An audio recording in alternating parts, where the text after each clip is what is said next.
My name no longer matters. Among the Elurians, human names are treated as historical noise. What matters is the role we play in the timeline. Still, I record this account as testimony, not as confession. I am a Vigilante, one of the few human super soldiers who did not rebel when given the chance to dominate everything. This is a record of the moment when humanity ceased to be an ally and became the greatest strategic mistake ever made by an intelligent species. The war did not begin with us. When the Elurians discovered Earth, they had already been losing for generations. The conquerors had taken entire systems, turned planets into extraction zones, and reduced civilizations to archive data. The Elurians were superior in calculation, prediction, and technology, but their bodies could not endure the brutality of war. Every hostile environment demanded a biological cost that was too high. That was when they observed us, not as saviors, as a possibility.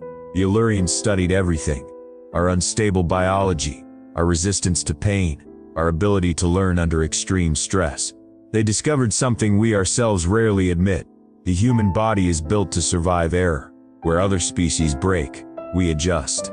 They called it reactive adaptation. First contact was not public. It never would be. They did not want nations or leaders.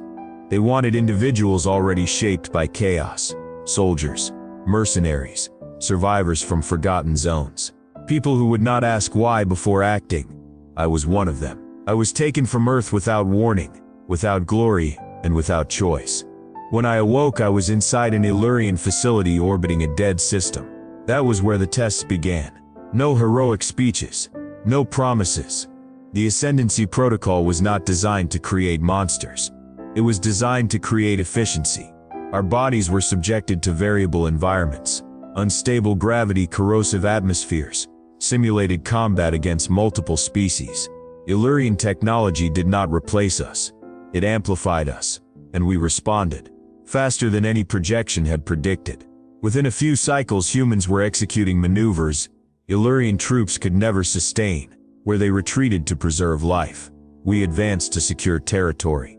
Where they calculated losses, we improvised victories. That was how we reclaimed Arctel, a territory the Elurians had lost to the conquerors nearly 100 stellar rotations earlier. The battle lasted only 6 hours. 6 hours for something they had attempted for decades. I remember the silence afterward. The Elurians reviewing the reports. The first moment I sensed something changing in the air. Admiration is dangerous when it encounters greed. At first we were treated as allies, then as strategic assets, soon as indispensable. Missions became more frequent, deeper, deadlier. We always won, and every victory reinforced an idea among us, the humans. If we can win this war, why should we obey those who cannot? The Elurians believed they were teaching us how to fight the conquerors. What they failed to realize was that they were teaching us how the universe works. Their maps, their protocols, their chains of command, all passed through us. Adaptation did not stop at the body. It reached the mind. That was when the Ascended emerged. They did not see themselves as traitors. They saw themselves as evolution. They argued that the Elurians were good, but weak. That the war could be won faster if command changed hands. That the galaxy needed a species capable of deciding without hesitation. A species like ours. We, the Vigilantes, saw the danger earlier. Not because we were better, but because we had lived alongside the Elurians long enough to understand something the Ascended ignored. Their restraint was not weakness. It was choice. And when the first signs of rebellion appeared, it was already too late. The spell had begun to turn against its caster. The rebellion did not begin with gunfire. It began with conversations. Low voices in metallic corridors. Glances that lingered longer than necessary. Questions that emerged only after victories. Never before. It was always the same idea, spoken in different ways. Why are they still the ones deciding? The Ascended were not an official group at first. They were humans who accumulated victories, recognition, and most dangerously influence. Super soldiers like me, like many others, who began to see the Elurians no longer as mentors, but as administrators too slow for a universe at war. I took part in some of those conversations. I heard arguments that made too much sense to ignore. They said the Elurians had good intentions. Yes, but intentions do not win wars. They said every lost planet cost billions of lives that could be spared if harder decisions were made. They said Elurian restraint was a luxury only those who did not bleed could afford. And worst of all, they backed their claims with data, statistics, simulations, projections showing that under direct human command, the war against the Cravath would end faster. They did not want to destroy the Elurians. They wanted to replace them. The division became undeniable when the Elurian High Council rejected the Total Advance Plan, a strategy proposed by humans involving simultaneous strikes on Cravath-controlled civilian systems, accepting collateral losses as inevitable. For the Elurians, that crossed a moral line that could never be erased. For the Ascended, it was just mathematics. That was when we, the Vigilantes, took our position, not publicly, but internally. We still believed in the Alliance. We believed there were limits that should not be crossed, even in war. We were fewer, quieter, and therefore underestimated. The first open rupture occurred in the Carset system, a recently liberated territory. A human detachment under the command of an Ascended named Ravel ignored Elurian orders and advanced beyond the authorized zone. The result was a crushing victory, followed by the complete elimination of a neutral alien colony living under Cravath control. The Elurians reacted with shock. The Ascended reacted with applause. Ravel was summoned to answer for his actions. He did not comply.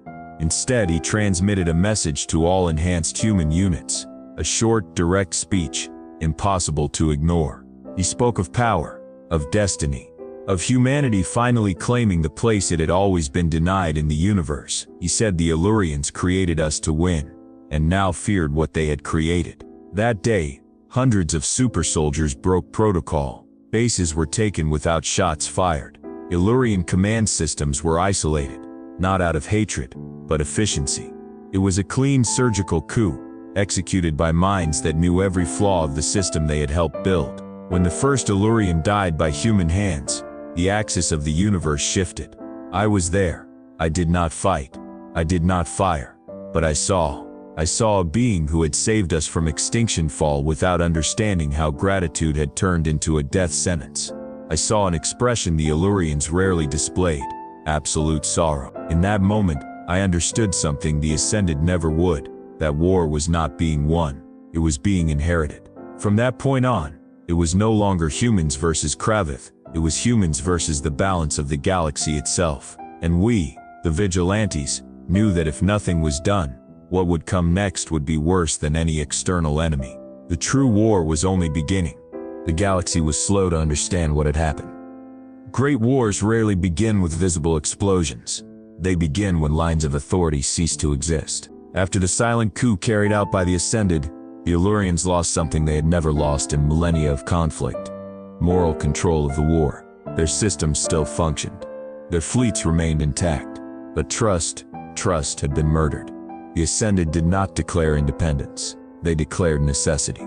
They began operating as an autonomous force, justifying every advance with the same cold logic: maximum efficiency, minimum cost, as long as the cost was not human. Entire planets under Cravath control were reclaimed in days. Systems the Elurians had tried to liberate for decades fell in weeks.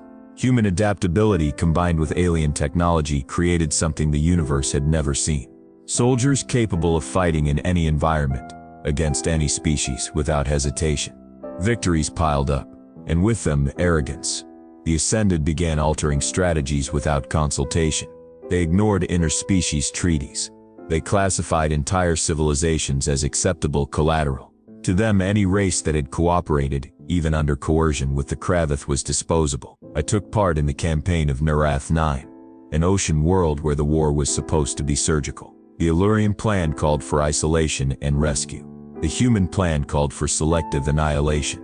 When the Ascended took command, the waters turned black for days. Not from fuel, from organic remains. That was where many Vigilantes broke with them for good. We were still fighting the Cravath, but we were also fighting something worse: the certainty that if we won this way there would be nothing left to save afterward. The Elurians attempted negotiation. They failed. They tried to revoke human access to advanced technologies. They failed. The Ascended had already learned too much. They had modified themselves beyond projection. Their bodies no longer fully depended on Elurian systems. They had become independent. The point of no return came when the High Elurian Council was attacked, not by an external fleet, but by humans. An Ascended strike team infiltrated the orbital complex where the Elurians made strategic decisions. There was no massacre. There was something worse: selective execution. Only those who defended ethical limits were eliminated. The survivors were kept alive as symbols of hollow authority. When the news spread, the galaxy reacted. Species that had once seen humanity as an ally now saw it as an emerging threat. Systems closed their borders. Ancient alliances collapsed. For the first time, the Kravith watched the war slow, not because of their weakness, but because the universe had to decide who the real enemy was. We, the Vigilantes, were officially classified as a dissident faction, traitors to the Ascended, a delayed hope for the Elurians. We were few. We always had been.